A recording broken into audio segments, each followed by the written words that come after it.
Crazy thing about Iowa State football is you could literally have Tom Brady in the flesh out on the field, and the national media would still completely ignore him, saying he's not playing well enough. Why do I say that? Well, because Rocco Becht is playing on that level and is being nationally ignored. We're talking about it today on Locked On Cyclones.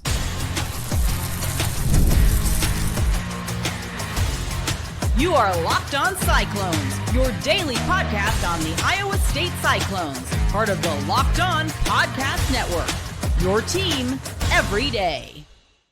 Welcome into Locked On Cyclones, part of the Locked On Podcast Network, your team every day. Shout out to you for being here every single day, making this your first watch or listen of the day. I appreciate it more than you know. Be sure to hit subscribe down below. It's completely free. Helps us prove that it is, in fact, a Cyclone state. Today, we are talking about Rocco Becht. First, right off the bat, he's having a Heisman caliber season, and yet nobody is talking about it. So we're going to dive into that first. Then we're going to talk about Iowa State 5-0 yet again. How does this team compare to last year's team? Should we feel optimistic, or should we maybe pump the brakes a little bit before we get into the second half of the season? And then finally, we're going to take a look around the Big 12, what happened this last week, and where does Iowa State sit now in comparison to the rest of the league? Can't wait to dive into all of that and more. But first, today's episode is brought to you by Game Time. Download the Game Time app, create an account, and use code LOCKEDONCollege for $20 off your first purchase. All right, Rocco Becht is, in my opinion, one of the best quarterbacks in all of college football right now. Yet, if you went over to FanDuel, our friends over at FanDuel, and looked at the Heisman Trophy winner odds, you'd probably be a little perplexed, at least if you thought the same way I did. I've got the list pulled up here, and I'm not going to read every single name because that we would be here the entire show just reading these names, which is super sad. But we've got Dante Moore, Ty Simpson, Carson Beck at the top three of this Heisman race right now. Jeremiah Smith, Trinidad Chambliss, Fernando Mendoza, Julian Sayin, Diego Pavia, Joey Aguilar, Marcel Reed, Sam Levitt. There's a Big 12 name.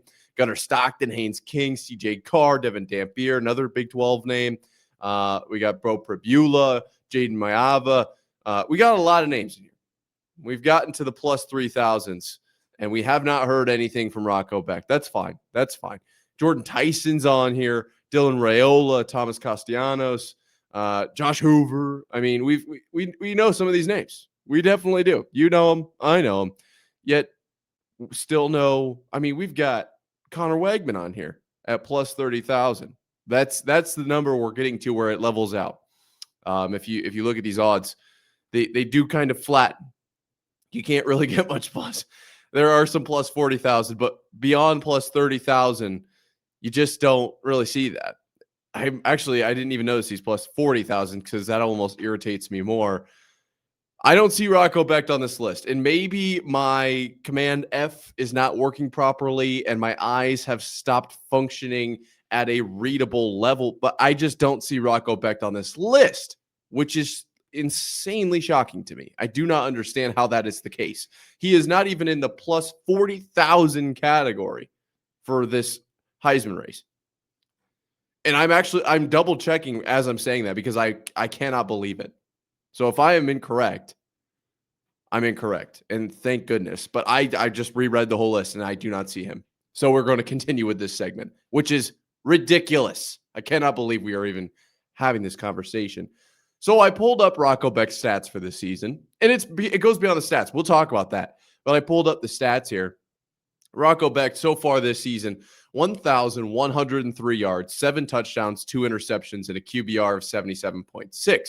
Okay, so those are just kind of numbers. We've thrown them out there. What do they mean? Where do they relate? Well, I pulled up the top three, as I just mentioned, Heisman frontrunners, Dante Moore, Ty Simpson, Carson Beck. They are in that order. Okay, just for the record, Dante Moore, Oregon, Ty Simpson, Alabama, Carson Beck, Miami. Let's start with Dante Moore from Oregon. Starts with 1,200 yards, 1,210 yards, 14 touchdowns, 1 interception. So a QBR of 83 is what we're looking at for Dante Moore. Now, obviously, there are going to be people out there, you were probably one of them, you're going to say, well, those are better stats. Well, this is the guy who's literally in first for the Heisman race. So I would hope he's got a little better stats than the guy who's not even on the list, right? Rocco Becht, 1,100 yards. Dante Moore blows him out of the water with 1,200. He does have double the touchdowns. I'll give him that. And I guess Rocco technically has double the interceptions. But don't say more. Better stats. Okay, let's move on. Ty Simpson, Alabama, right? 1,138 yards. So Rocco is just 35 yards short of Ty Simpson. Ty Simpson has thrown 11 touchdowns to Rocco's 7 and 0 interceptions to Rocco's 2. So much better, I will say, in the touchdown to interception ratio. I'll give him that. And then you get to Carson Beck, and this is where I think it starts to get interesting.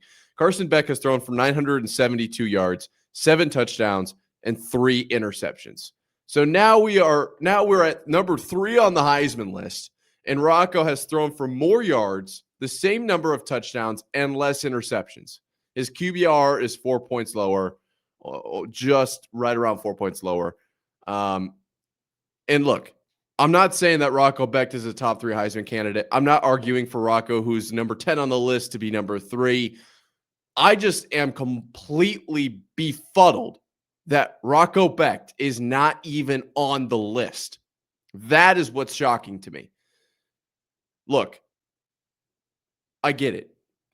This Iowa State offense not going to blow your hair off every single game. It's just not. It's not going to burn you the way some of these other SEC offenses are going to. That also is partially because the Big 12 plays defense, but nonetheless, this offense just isn't going to score 80 points a game. They scored 55 or whatever it was, right around 55 against South Dakota.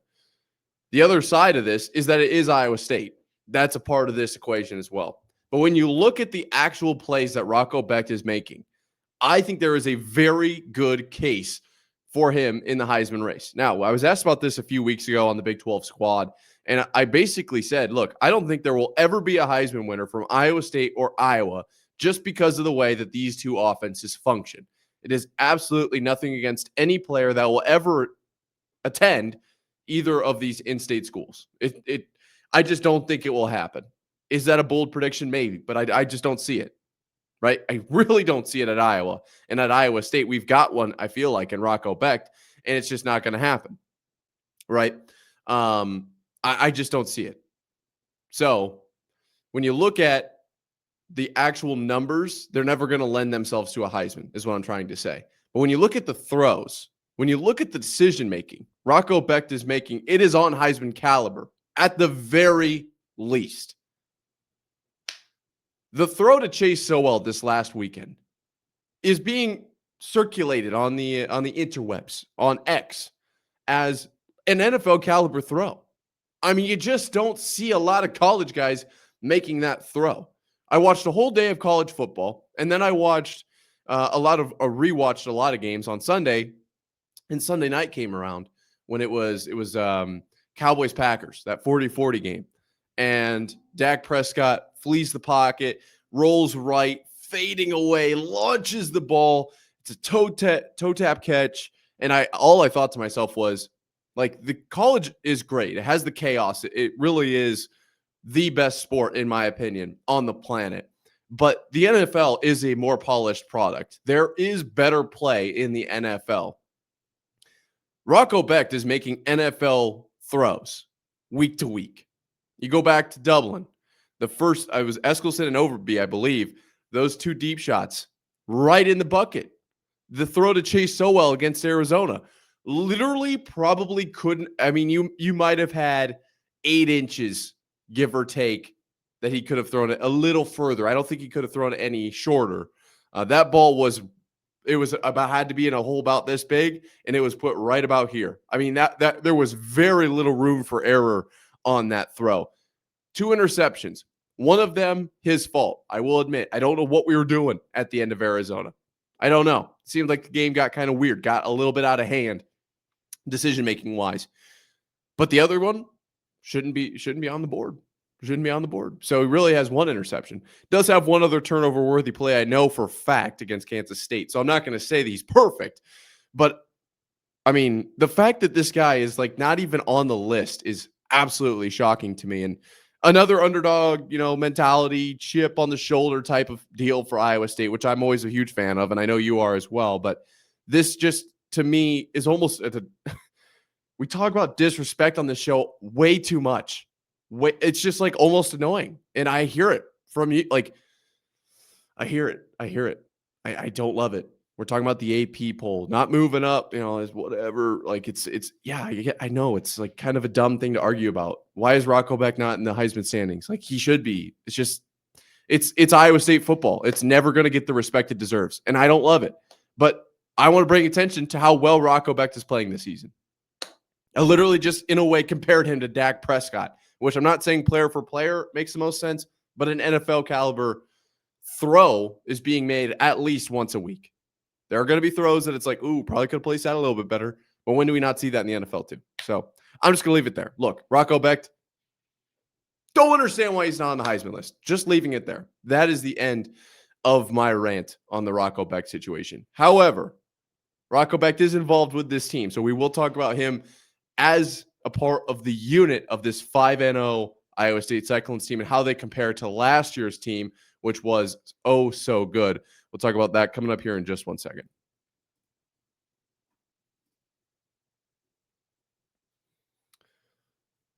One of the tools that can help make a huge difference for business owners is Quo, formerly OpenPhone. It's the same great business phone system you've heard me talk about before, just with a new name. And here's why it matters. Every missed call is money left on the table. When every customer conversation counts, you need a phone system that keeps you connected 24/7. Quo is the #1 business phone system that streamlines customer communications. It works right through an app on your phone or computer, so no more carrying two phones or relying on a landline. I love how Quo, formerly known as OpenPhone, lets your team share one number and collaborate on calls and texts like a shared inbox, so no customer gets left hanging. Their built-in AI agent is a game changer. It can answer after-hours calls, capture leads, and keep businesses moving even when you are off the clock. See why over 90,000 businesses trust Quo, formerly OpenPhone. Get started free and get 20% off your first 6 months at quo.com/lockedoncollege. That's QUO.com/lockedoncollege. And if you've got existing numbers with another service, Quo will port them over at no extra charge. Quo, no missed calls, no missed customers. Iowa State 5-0. Exciting times, but not uncharted waters, of course. Oh, there's my alarm. We are going to dive into Iowa State this season versus Iowa State last season. Last season was practically a movie. It was very special. And it was really exciting to get to see it up close and personal. And I think part of the reason I'm realizing this season is just as special is because I feel like I can't miss these games. There is never a game where I'm like, oh, this is not a huge deal. Every single game, I am like, I need to see exactly what's happening with this team at all times. And I know you feel the same way. It's why we talk about it every single day here at Locked On Cyclones, or Locked On College, Locked On Podcast Network, your team every day. All right, so I've got the stats here, and we'll talk about the stats, and we'll talk about the vibes as well. One thing that stood out to me from the 2024 team to the 2025 team, when I just put the statistics up against each other, and granted, these statistics for the 2024 season, I don't have some fancy engine that can run them through week 5 or week 6. This is for the entire season. So obviously trends will kind of shift throughout the year. Keep that in mind as we talk about this. Like Iowa State right now, averaging 31.6 points per game. Last season, they were at 31.9. Iowa State could have a game where they score 3 points and that number will drop way down. They could have a game where they score 80 points and that number will go up. That's just how stats work. And obviously the ones from last season wouldn't change because they're for the full year. So first downs, though, I did notice this. Last season, Iowa State rushed for 122 first downs and threw for 160. They also had 35 by penalty. This season, they have rushed for 46 and thrown for 48. Have received 6 through the yellow flag. I did find that to be relatively interesting because what that shows me on some level is that Iowa State rushed a little bit more percentage-wise last season, give or take, or at least was closer to the sticks and decided to just run the ball over that line more times. I was wondering going into this episode if I would want to talk about the run game a little bit because it seems like the pass game's kind of been figured out, and we'll touch on it here. I'm not concerned about the rush game for Iowa State. I will say this. It feels like Carson Hansen, I don't know if he gives the offensive line a boost. I saw this conversation happening on Twitter during the Arizona game. Maybe he just gets north and south faster than Abu Sama. Not that Abu Sama is a bad running back at all. That's not what I'm saying. But it does feel like Carson Hansen is somehow able to get to 5 or 6 yards every play, where we're looking at 2 or 3 with Abu Sama, unless he's breaking one out. I wonder what's going on there. If it is just the offensive line, or if it's maybe the defense that's scared of Carson Hansen, or if maybe it is Abu Sama kind of hanging out in the backfield a little too long. Nonetheless, I like where we're at with both our running backs, and I do think we have depth there that has been mentioned multiple times on this show by you guys, especially, obviously, Dylan Lee, a name that gets brought up a lot. I like where this running back room is at, and I like that we haven't had to rely on them too much, okay? I do want to keep them fresh. As you get towards the end of the season, as it gets colder, you're going to start to transition into running the ball a little bit more. You want to keep those guys healthy. I like where we're at. I didn't feel like this was the case against Arizona. I feel like this was the first big game where we didn't really see that weird split. Carson Hansen quarters 1 and 4, Abu Sama in the middle. Felt relatively even, and it felt like we won the run game throughout the course of that one. I want to see that more often. I don't know what we're doing with the split reps thing. Like, I feel like let's just figure that out. I don't want that. Maybe I'm alone in that. I don't want that. But I did notice that. Feels like Iowa State is rushing the ball a little bit less, and then this stat would technically back it up. Oh, wait. Sorry. The opposite, actually, rushing a little bit more. I think I just totally read that stat backwards. Either way, I do think that I like where the run game is at. Although I did just completely flip that statistic around. Let's move on to third down efficiency, because this was a big one. This was a bigger one for me. Looking at last season, Iowa State on third down was 85 of 199. That's 42.71%. This season, 31 of 63. That's 49.21%. And then we can talk about fourth downs as well. Iowa State 5 of 5 this year, 20 of 25 last season. So feels nice to be converting on that third down, a down where you're either staying on the field or the drive ends. That's a little bit of a pivotal down. Slightly better percentage there. I do like that. That's a statistic that I want to see. Like, if the points per game doesn't go up, it's like not the end of the world. But if the third down efficiency doesn't go up, I don't love that. I want to see that get better over time. So that's one that I was happy with. Looking at passing yards, it's not really worth looking at. I'm looking at more of percentage type of deals throughout the course of the year. So we're going to kind of end the stats there. Third down, and then obviously the percentage between the rushing and passing was more of what I wanted to look at. I will say, just to reiterate, this season, Iowa State has rushed for 46, passed for 48 touchdowns. Last season was when they were a little bit more lopsided, passed for 160, rushed for 122. That's going to lead me into my vibes portion of this kind of segment. I feel like Iowa State is, in a way, better this season. Now, I know that sounds a little bit crazy, and I don't blame you for thinking that. I think last season, we all have this sense of that was a really good team, partially because, sorry, I'm turning off all my alarms, partially because it was so new. Now it's a little bit less new. We can actually evaluate where the team is at. I feel like this team plays a little bit more complementary football. It's easy to say that, obviously, without Higgins and Knoll, and I guess I just kind of botched that stat, but 46 and 48 on first downs, that's a relatively even split. I think Rocco Becht is better than he was last season. I think that the wide receivers haven't taken the dip that a lot of people thought they would, is probably the biggest factor in this that I'm going to walk away with. I think Chase Sowell is now probably, is he wide receiver 1? Like that, maybe that could have been the headliner for today. He is a dog, and Brad Eskelson right in there as well. And we knew this was going to happen, but the tight ends have come through in the clutch and are maybe the best tight end duo in the country. So the offensive, through the air hasn't really seen a whole lot of it, enough of a dip to be concerned. The run game is absolutely there. As I mentioned, even though my point was backwards, this run game feels really good and doesn't feel tuckered out yet. Obviously, Carson Hansen, we're leaning a little bit more that way, but we've got a really good backup in Abusama as well. And I don't even know if you would call him a backup. Defensively, a whole different conversation. Maybe something we'll tackle tomorrow. But I do like where this team is at. I like where this team is at. And especially when you look at the schedule, they kind of got another favorable draw, which we will talk about because the Big 12 as a conference is going to threaten Iowa State. Where are they at right now? We'll talk about that coming up here right after this.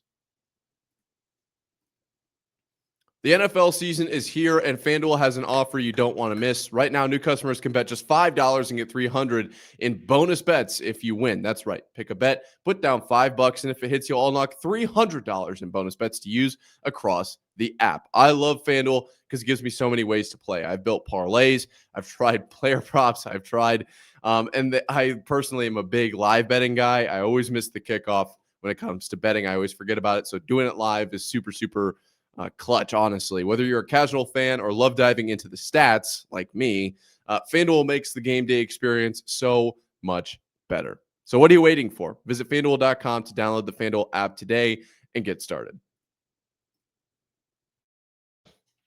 I cannot wait to talk more about this defense for Iowa State. So hit me up at Nick_Marv on Twitter or in the comment section down below with whatever you're kind of wondering about with this Iowa State team. We'll talk about it. Whatever you guys, this is a show for you guys. So if you have any thing you want to talk about, let me know.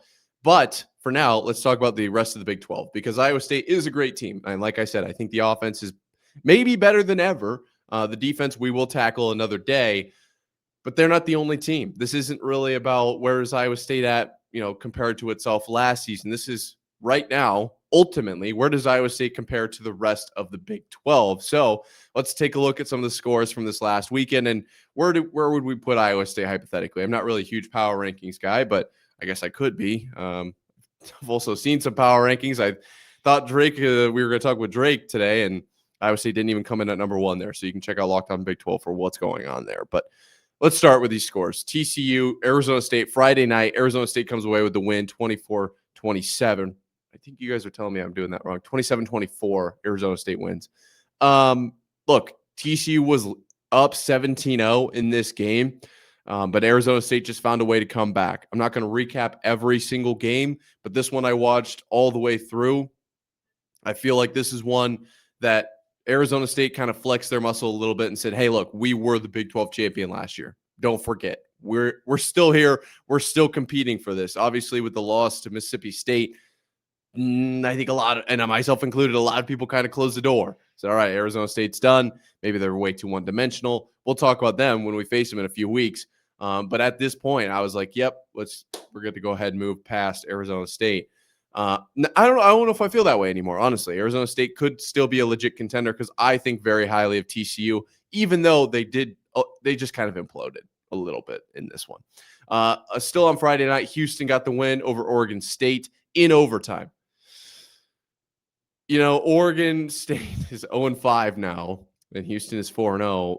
I'm not going to put too much into it. Sometimes you got to win your clunkers, right? But, man, that was kind of ugly. Kind of ugly, Houston. Let's just say my FanDuel account did not predict that happening. Wasn't a huge fan of that. Arizona, Iowa State, we were all there for that. We've been talking about it all week. I think we all know what happened. Iowa State probably could have won that game by about 2 to 3 million points. Chose not to, just because we were, or not we, I suppose, I'm not on the team, but they were feeling nice. So we'll skip over that. BYU, Colorado. This is one that I feel like everyone looked forward to last season. The first matchup, then it was the People's Big 12 Championship, whatever. I'm not really sure. This starts to feel like a little bit of a rivalry in some ways, but BYU comes away with the win here, 24-21. I thought this was going to be a lot more one-sided than it was. I thought BYU was going to dominate in this one. And I do think that that's at least worth looking at. Is BYU, where is BYU? Where is Colorado the rest of this season? What level of play can they both play at? BYU now 4-0, Colorado 2-3, just for what it's worth. We'll move on, but we will revisit that in just a second. Cincinnati, Kansas. This one is very interesting, especially to Iowa State as we play Cincinnati on the road in their house this week. Cincinnati beats Kansas 37-34. I think very highly of Kansas. I don't know what's going on. They go into Kansas's house and take over their trap. That's very impressive. Very impressive. Last second touchdown from Tui Walker. I mean, that's hard to ignore.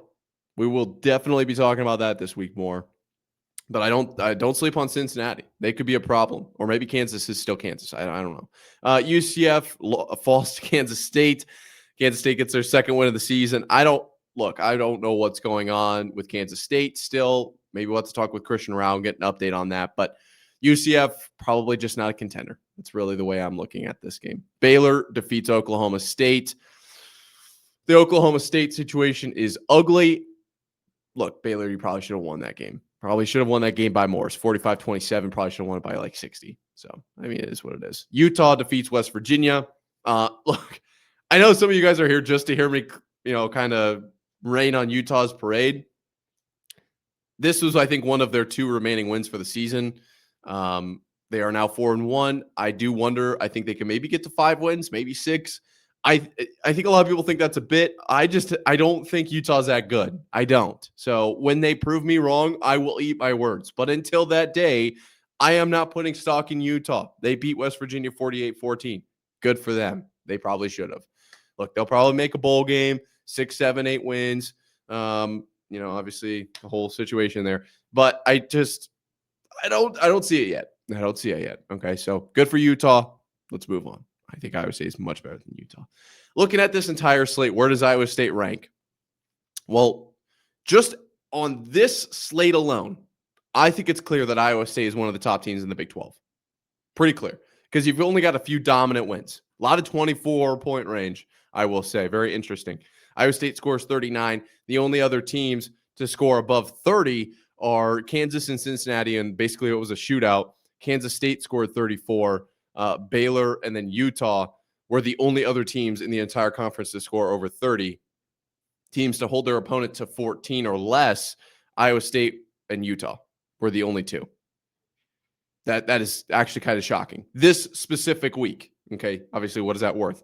So when you take a look at the rest of the schedule, the rest of the way, obviously, like Texas Tech didn't play this past weekend, I would put Iowa State in the just needs to do enough category. I'm not going to say contender, runaway champion. That's not really how I'm ranking these teams.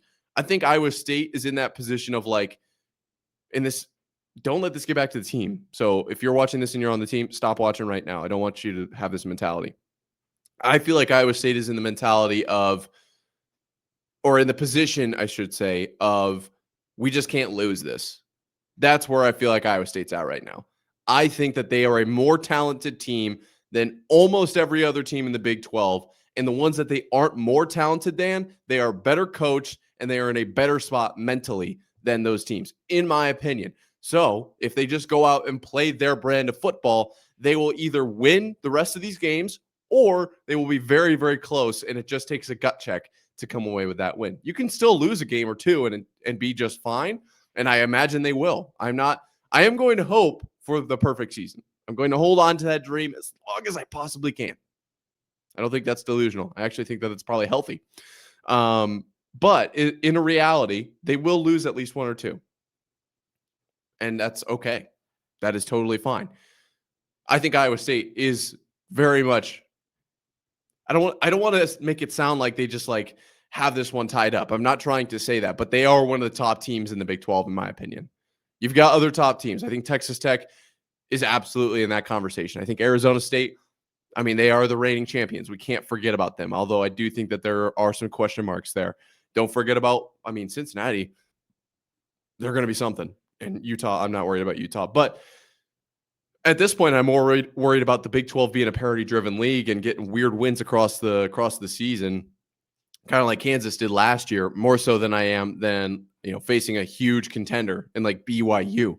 I don't see it that way. I think Iowa State is that top dog right now. I think other teams are happy that they don't have to play Iowa State or terrified of that at ISU on their schedule or terrified of, oh gosh, Iowa State's coming to town. That's how I feel like this season is going. And that's a great feeling to have. It's a brand new, refreshing feeling, I feel like, as an Iowa State fan. So I want to know, how do you feel about this season in comparison to last year? How do you feel about this season in comparison to the rest of the Big 12? Where is Iowa State football at, in your opinion? Let me know. Comments below or at Nick_Marv on X, Twitter. I'm always reading your guys' stuff. I'm always interested to see what you guys have to say. That being said, hey, let's roll clones. Big week against Cincinnati. Much bigger week than I thought we all I think we all kind of expected. Same thing against Arizona, but we got that one done. Let's see if the boys can keep it rolling. I'll see you guys tomorrow. Until next time, Cyclone fans. Sayonara.